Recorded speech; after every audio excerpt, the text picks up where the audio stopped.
Assalamualaikum warahmatullahi wabarakatuh, Bapak Ibu guru hebat. Senang sekali bisa bertemu di channel Gemi Gongbu, Bapak Ibu.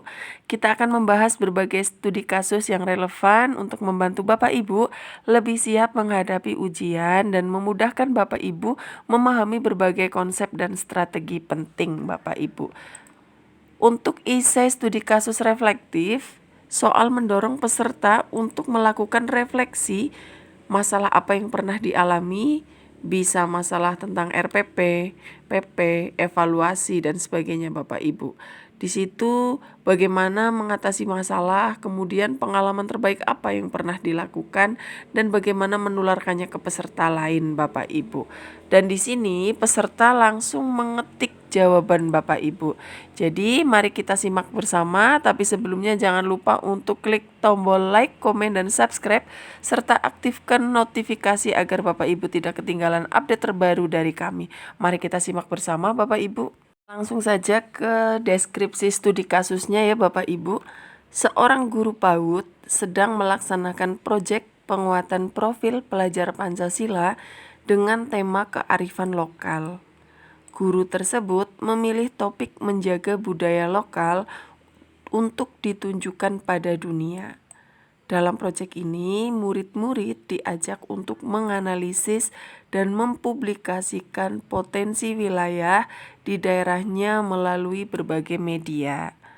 Guru tersebut menggunakan 4 kriteria penilaian, yaitu mulai berkembang, berkembang sesuai harapan, dan sangat berkembang untuk menilai capaian subelemen profil pelajar Pancasila. Di akhir proyek, guru memberikan deskripsi singkat mengenai perkembangan murid selama proyek berlangsung, mencakup proses yang paling berkembang dan yang masih perlu perhatian. Berikut untuk deskripsi kasusnya ya Bapak Ibu. Kemudian analisis situasi yang terjadi berdasarkan konteks yang diberikan. Dalam konteks ini, guru PAUD menghadapi tantangan dalam mengimplementasikan proyek penguatan profil pelajar Pancasila. Guru harus memastikan bahwa murid-murid dapat memahami dan mengapresiasi kearifan lokal serta mampu mempublikasikan potensi wilayahnya melalui berbagai media. Penilaian dilakukan berdasarkan 4 kriteria yang mencerminkan perkembangan murid dalam aspek profil pelajar Pancasila. Guru juga harus memberikan deskripsi singkat mengenai perkembangan murid yang mencakup proses yang paling berkembang dan yang masih memerlukan perhatian. Dalam mengatasi analisis situasi yang terjadi berdasarkan konteks, tentunya ada tantangan utama yang dihadapi guru adalah bagaimana membuat murid-murid PAUD yang masih sangat muda dapat memahami konsep kearifan lokal dan bagaimana cara mempublikasikannya.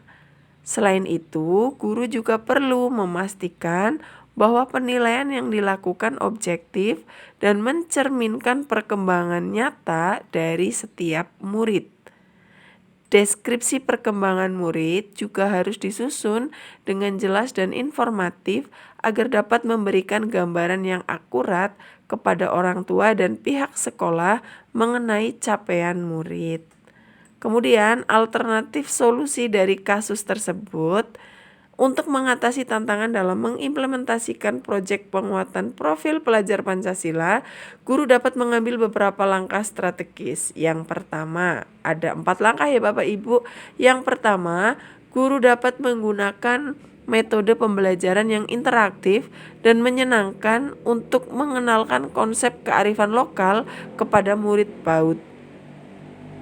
Misalnya, guru dapat mengajak murid untuk mengunjungi tempat-tempat bersejarah atau budaya, atau mengundang tokoh masyarakat untuk berbagi cerita tentang kearifan lokal. Itu alternatif solusi yang pertama Bapak Ibu dengan kondisi murid-murid PAUD yang masih sangat muda, bagaimana memahami konsep kearifan lokal dan bagaimana cara mempublikasikannya. Begitu Bapak Ibu. Kemudian solusi yang kedua, guru dapat memanfaatkan teknologi sederhana yang mudah dipahami oleh murid PAUD untuk mempublikasikan potensi wilayah. Misalnya menggunakan aplikasi sederhana untuk membuat video pendek atau kolase foto yang menampilkan keindahan dan keunikan daerahnya. Guru juga dapat bekerja sama dengan orang tua murid untuk membantu dalam proses ini ya Bapak Ibu. Kemudian yang ketiga, dalam penilaian, guru dapat menggunakan rubrik penilaian yang jelas dan terstruktur untuk menilai perkembangan murid berdasarkan 4 kriteria yang telah ditetapkan. Rubrik ini harus mencakup indikator-indikator yang spesifik dan mudah dipahami sehingga penilaian dapat dilakukan secara objektif Bapak Ibu. Kemudian solusi yang terakhir, dalam menyusun deskripsi perkembangan murid, guru dapat menggunakan format yang sederhana namun informatif Bapak Ibu. Deskripsi harus mencakup pencapaian utama murid serta area yang masih memerlukan perhatian. Guru juga dapat memberikan rekomendasi atau saran untuk pengembangan lebih lanjut Bapak Ibu. Nah, kita sekarang ke evaluasinya Bapak Ibu. Implementasi proyek penguatan profil pelajar Pancasila di PAUD dengan tema kearifan lokal memberikan banyak manfaat baik bagi murid maupun guru. Murid dapat belajar tentang kearifan lokal dan bagaimana cara mempublikasikannya yang dapat meningkatkan rasa cinta tanah air dan kebanggaan terhadap budaya lokal. Guru juga dapat mengembangkan keterampilan dalam merancang dan melaksanakan proyek yang bermakna.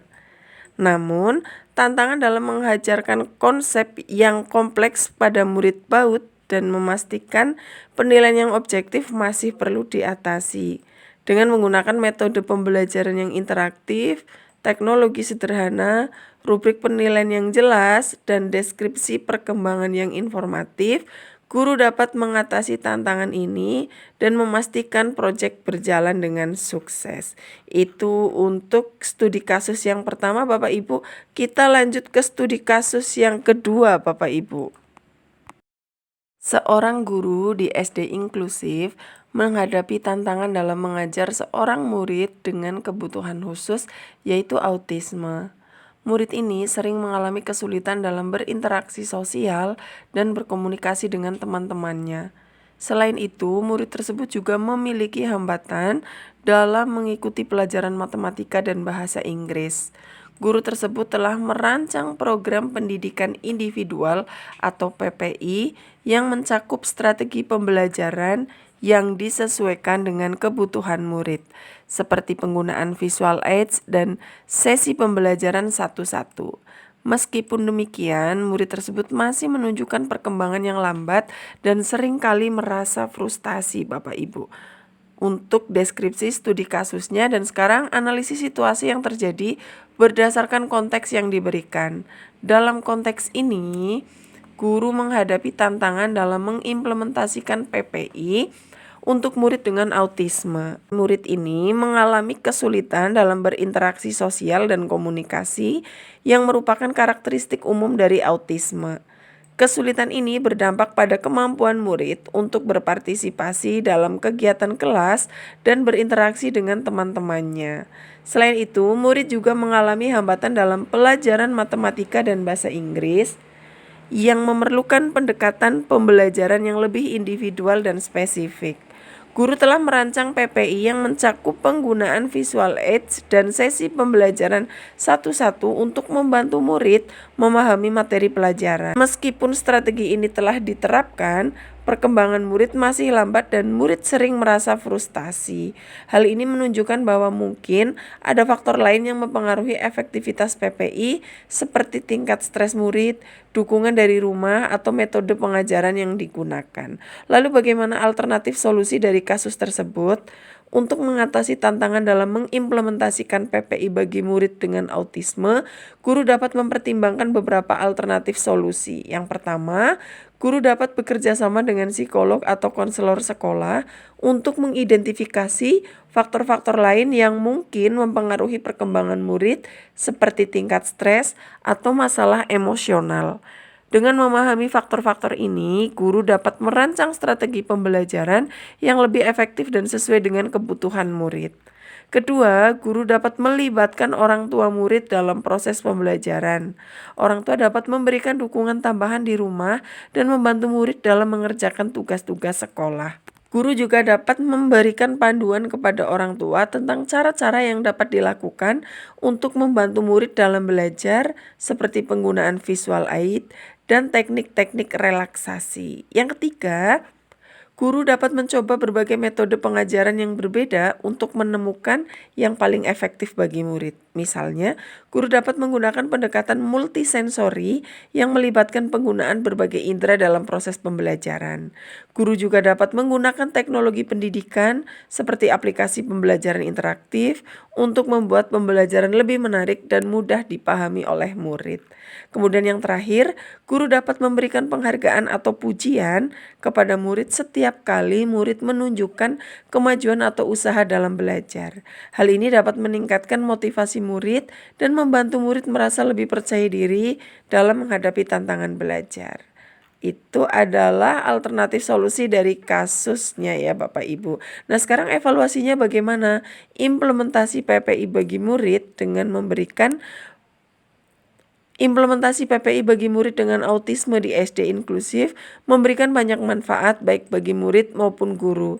Murid dapat menerima layanan pendidikan yang sesuai dengan kebutuhan khusus mereka yang dapat membantu mereka dalam mengatasi hambatan belajar dan berkembang secara optimal. Guru juga dapat mengembangkan keterampilan dalam merancang dan melaksanakan PPI yang efektif. Namun tantangan dalam mengajarkan murid dengan autisme dan memastikan perkembangan yang optimal masih perlu diatasi. Dengan bekerja sama dengan psikolog, melibatkan orang tua, mencoba berbagai metode pengajaran dan memberikan penghargaan kepada murid, guru dapat mengatasi tantangan ini dan memastikan PPI berjalan dengan sukses. Begitu Bapak Ibu untuk kedua studi kasus yang telah kami rangkum Bapak Ibu. Semoga saja bisa menjadi referensi untuk Bapak Ibu mempersiapkan diri dalam menghadapi UKPPPG tahun 2024 ya Bapak Ibu. Semoga Bapak Ibu selalu diberi kesehatan, diberikan kemudahan, dan semoga tahun ini adalah tahunnya Bapak Ibu untuk mendapatkan sertifikasi pendidik. Terima kasih Bapak Ibu sudah menyimak dari awal sampai akhir. Silahkan jangan lupa like, komen, dan subscribe video ini supaya Bapak Ibu tidak tertinggal jika kami mengupdate video terbaru Bapak Ibu. Terima kasih. Wassalamualaikum warahmatullahi wabarakatuh.